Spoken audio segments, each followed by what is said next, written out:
these days it's not often for me to go toe-to-toe with a grandmaster in any form of chess. The following Blitz game, I got to test my limited knowledge of working theory from my upcoming Benoni book, the Benoni Simplified on Chessable. So hopefully you enjoy it. Now, a lot of authors lately have been recommending the following line as the best line against the late or delayed Benoni, which I've come to take a big liking to. After d5, we've got the late structure, and it cuts out some of the nastiest lines that white has at its disposal. So let's see what's coming up as number one in practice. Early h3, followed by bishop d3, and bishop e3.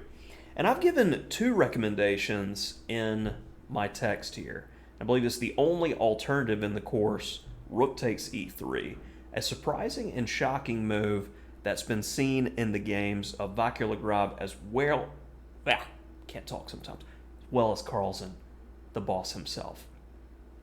But the more natural move is to pile up on e3 with bishop h6, and after castles, we grab. Now, here is a good tactical question for you. Why is taking the pawn on e3 poison here? Don't move until you see it. Well, rook takes e3, followed by the natural queen d2, and if a move like queen e7, knight d1.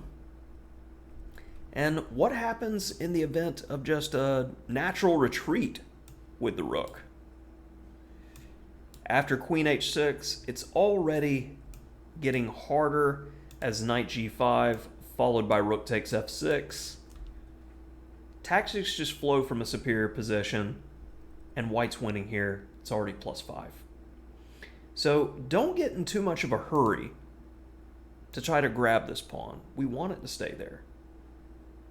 Queen e7. And after e4, knight b d7. And queen d2, following the main line. I had myself, what's the way to say it, a brain fart.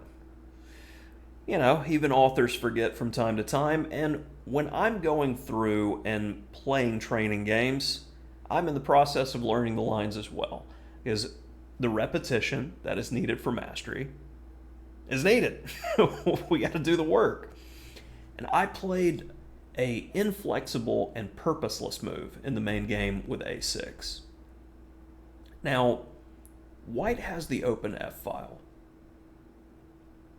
and there's going to be pressure on the f-file in the long term. I really like placing the rook back on f8. We can go king g7, and finally knight e5. And there were 3 games in the database reaching this position, with masters playing on both sides. And all of them ended in a draw. But I find that black's position is very easy to play here. If we can play knight e8 to d6, we're in fantastic shape. The main move here for white has been bishop a4, where h5 followed by h4 with the idea of knight h5, f4 has been played. And there's still room to play this type of position, but I do not foresee black having any real risk of losing. So that's what was in my notes and what's in the text. So let's see what the problem is with a6. Because I do feel that this is a good practical line for white, but it is a bit overrated when we're looking at it from, say, a correspondence perspective. Rook f2, getting ready to pile up. And I knew thematically that's the problem, so I played rook f8. And on rook a f1, I made a very natural mistake here. I'm looking at the the potential dark square holes, and I say to myself, knight h5, yes, that's the way to go. Well, we'll look at why that loses on the spot in a moment. Much better is knight e8, followed by f6, and you have this slow coiled spring concept.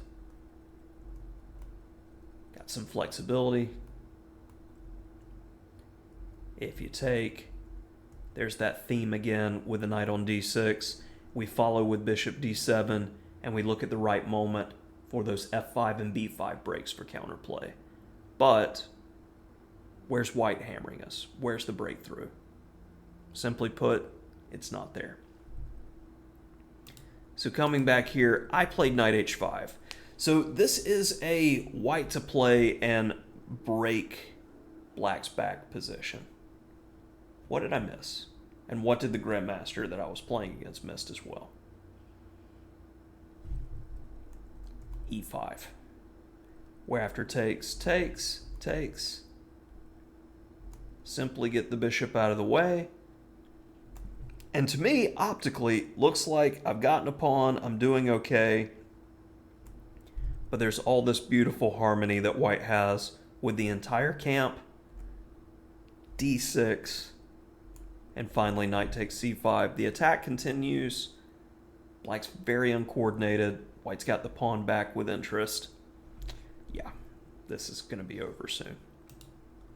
So on knight h5, does go to show you that because of the lack of coverage with these types of positions, because from what I was looking at in my research, normally after move 12, f takes e3, most authors go, and, white's just doing really well here. And the engine states that. But the deeper we go into the game, there's no definitive just knockout punch for white. There's this lingering tension, which gives us room with black to outplay the opponent. Knight e2 was played in the game. So I play the natural knight e5, clip, clip, and queen h6. Without that knight on f3, I'm not too worried about the kingside attack. But the main thing you want to watch out for is an intrusion on the f6 square at some point. Bishop d7. Solidify. Okay, well, I can get some space over here with b5. Now queen e3. White admits that nothing's really happening with the queen on h6. So what would you do here with black? So my thought process was, I know f6 can be a bit of a problem. So I'm going to play f6 myself to make sure that white cannot ever get that square. That's just not the right mindset if you're trying to play for a win. Because I had the opportunity here to seize the initiative and missed it.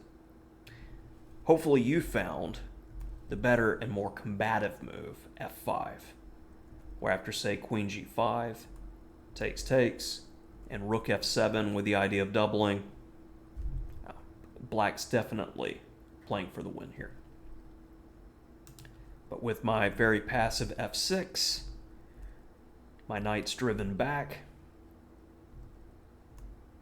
And again, I think I'm just simply making a classic mistake that lower-rated players make against higher-rated players. I'm giving too much respect to my opponent.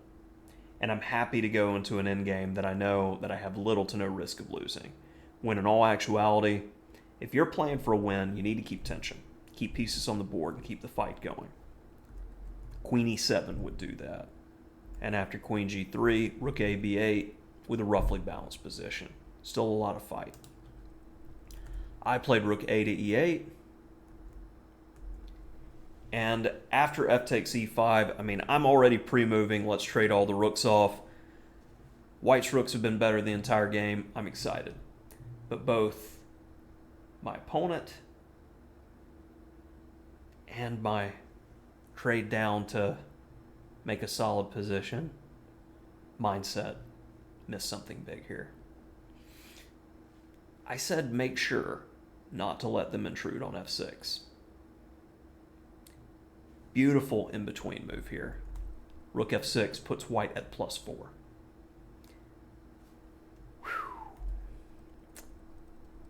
Needless to say, both of us missed that, and after takes. Now it's 0.0, and I show a lack of ability and technique with my next few moves. But again, it shows the resilience of this position, that even with mediocre play, it's extremely difficult to crack. Takes. Now I got to worry about the outside pass pawn at some point. Good technique by my opponent.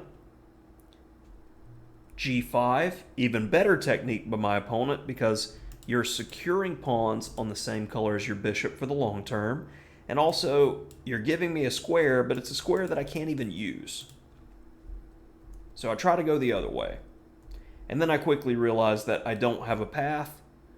So I make an unnecessary move and go right back because I need to defend the b pawn. Now, a move that saves the game here, h6. If I could trade off one of those pawns, the potential of the g-pawn being weak and my knight maneuvering to get it later, it's going to happen. And if white just simply takes, my king could have an access point to get counterplay. So I'm able to trade off one of my bad pawns that's stuck on the queen side. It's the only good part of my technique in this ending. King e7. Now I realize it's very easy to get in a hurry and push, but that's going to secure the pawn on a light square and make it easy to attack later. What's the problem with just letting it sit there? Sometimes patience is the best defense. So bringing the king around, my opponent decides to take, and then there is the significance of that h6, h takes g5 earlier. You trade on my terms, and I have just enough time to grab and get back to stop the a pawn. My opponent again shows excellent technique. Bother the e pawn. No, can't happen. And right here, I'll say, what is best for white? What would you do in this position? Hopefully you found a way to hold the game, because all I need is a little bit more time, and then pass pawns must be pushed. But knight d7, it's like, okay, king f3, I'm gonna win, g-pawn's gonna go. Check. I don't want the knight. I want the pawn. And the game is drawn. I wanted to show this game because even with a number of errors, I'm able to hold in arguably the most difficult line against my upcoming text against a grandmaster. So, maybe you found this interesting. Hopefully so. Take a look at the short and sweet version of the Benoni Simplified on Chessable. It's completely free. See if you like it. If you do, dive into the main course. I don't think you'll be disappointed. This is a very aggressive, combative, confrontational repertoire. And I'm playing it myself, and I'm quite enjoying it. Thanks.